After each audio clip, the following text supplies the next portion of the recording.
What's going on, everybody? Welcome back to the channel. So today we're back on Project Sleeper, back over here at Joe Davis's. While I was gone, he went ahead and finished up putting the pistons in the block. Joe, when I was over here last time, there was one thing that we forgot to do. You know what that was? Nope. We didn't tell y'all what the real plan is for this. We just called it Project Sleeper and showed you a block. Right. So, well, you've seen Joe's car, right? It is sweet. But we want to go fast and we want to look like a stock motor. So, what do? We hit up yard sales for looking for speed parts. Right. Check this out. 25 bucks. Wolverine 3/4 race cam here. You can go to Assembly Lube from 1975. After Christmas special, because we got a package deal. Look at this right here. Old Holley Street Dominator. And dude threw this in for $5 extra. So about 50 bucks, we're rolling deep with some horsepower parts from the 70s. Now, you know me, I'm not a quadrijet guy, but they say you can go fast with them. What do you think? Yeah, I'm a quadrijet guy. I know. We're gonna clean it up a little bit. We're gonna polish a turd and let her eat. Alright, so here's the real deal. That camshaft, you really think it's a Wolverine? No. It's a Mike Jones custom. And I'm not telling you the specs because it's not my motor. But the ultimate plan for this engine is to create the illusion of an early... What year did those crate motors come out, would you say? Andy, late 80s, early 90s? Yeah, I'd say 87, somewhere around there. Yeah. I started seeing them. We're trying to recreate the look of a very early GM crate motor. I'll throw a picture of it in so you can see what we're going after. But Joe had a couple different camshafts to choose from. And we decided to go with the one that's going to make the most torque, because that is ultimately the name of the game with this engine build. We're trying to build as much torque as we can get. Oh yeah, for you Chevy guys, these stickers right here should tell you all that you need to know. But on a serious note too, this is the intake we're going to run. I'm going to go in here and do some work in the plenum here. The runner design on this Street Dominator is actually pretty good. These manifolds, if you don't know anything about the Holley Street Dominator series or Strip Dominator, in 1976 Holley decided to get into the intake manifold game because, well, Edelbrock had the whole show, so they wanted their piece of the pie, and they did a lot of research and development.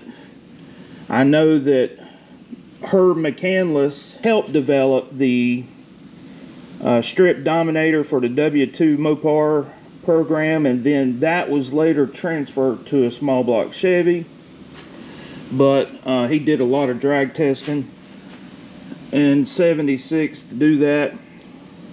But the interesting thing about this manifold is you look at the size of this runner entrance here compared to this one here. Now on a small block Chevrolet, the inside runners are always the shortest. There's no way around that. Well, there is a kind of cheat if you know what you're doing.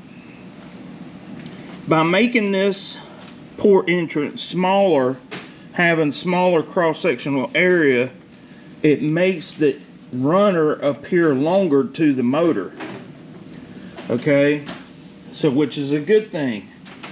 But the casting in this thing it's rough. I mean, there needs to be some TLC done to it, but this is going to work really well. On the carburetor aspect of it, Joe is going to run a Quadrajet. He had a Sean Murphy Quadrajet, which is a really good Quadrajet.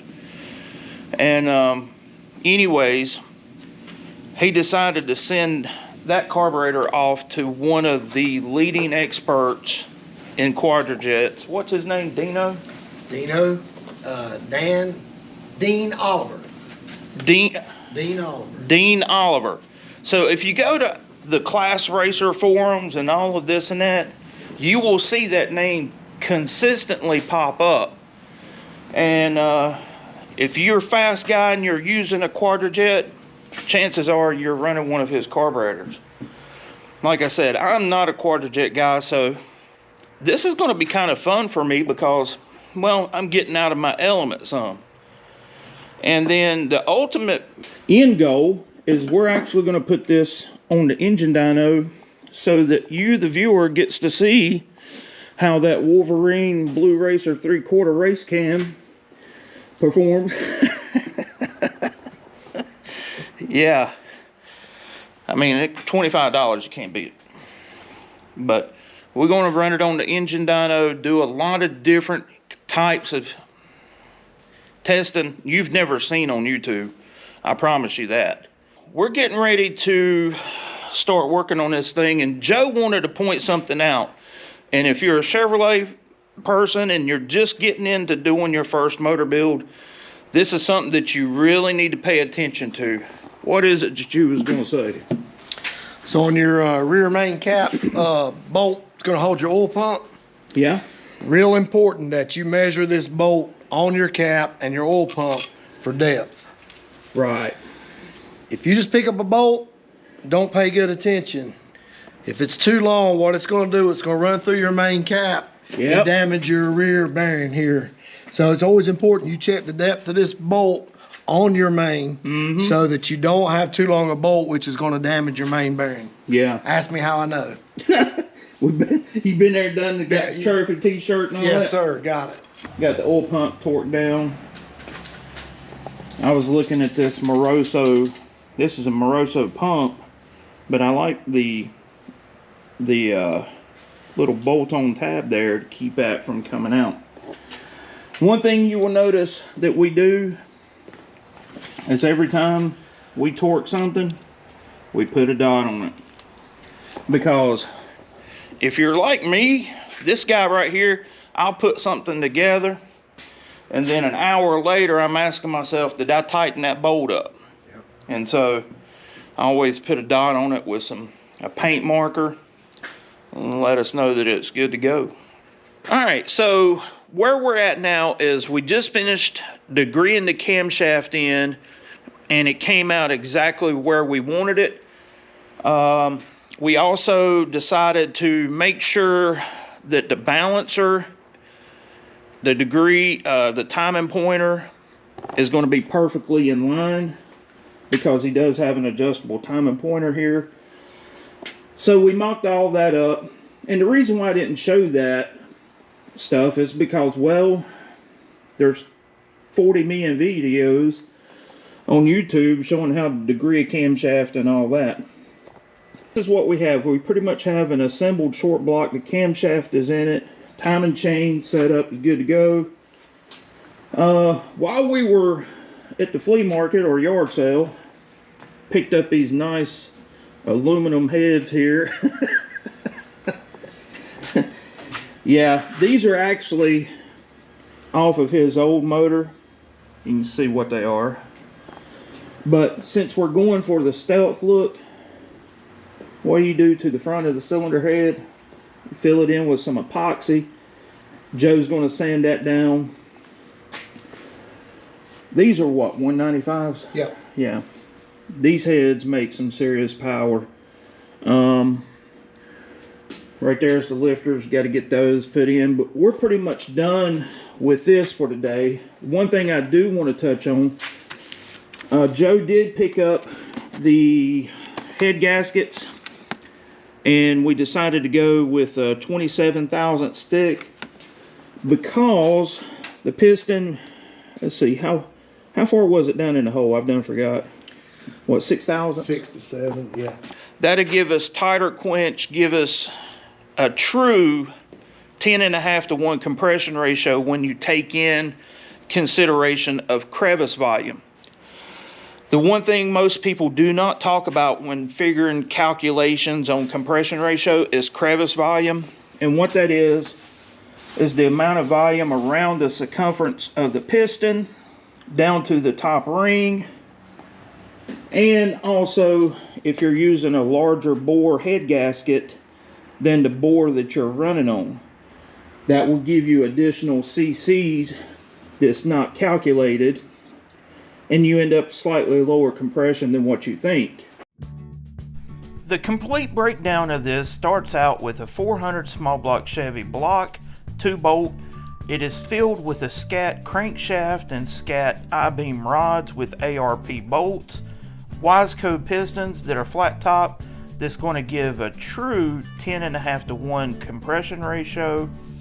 The camshaft is a Mike Jones custom hydraulic roller, the specs of which are undisclosed because it is Joe Davis's engine. I will say that it is small and will have a very close to stock idle to it. On top you have the AFR 195 cylinder heads that are untouched as from AFR, 72cc with dual springs, a 1.6 roller rocker arms, along with the Street Dominator intake and the Dean Oliver built Quadrajet carburetor. I think it's 800 CFM. So in the comments, tell me how much power this is going to make on the engine dyno. Well, this pretty much wraps it up for this video. Like I said, we've got the long block done.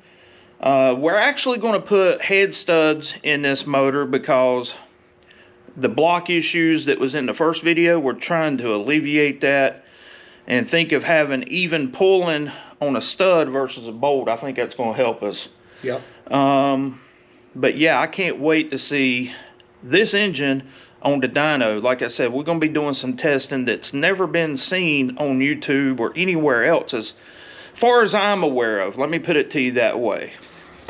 So you got anything you want to say? Well, you know, I got to thank Andy. I know there's been a little chatter about Ford and Chevy, and you know, I kind of drag Andy into some of my stuff, me being a Chevy guy. But I love Fords. I love Andy's truck. I'd work on it anytime. But I'm just thankful that Andy's helping me out. Well, I love doing it, man. It's awesome getting to hang out with buddies and do stuff like this. You know you're trying to be a sleeper when you do stuff like that, I swear. But, well, we're going to wrap it up. That's all I got. So until next time, this is Joe Davis, Andy Wood, Unity Motorsports Garage. We will catch you later.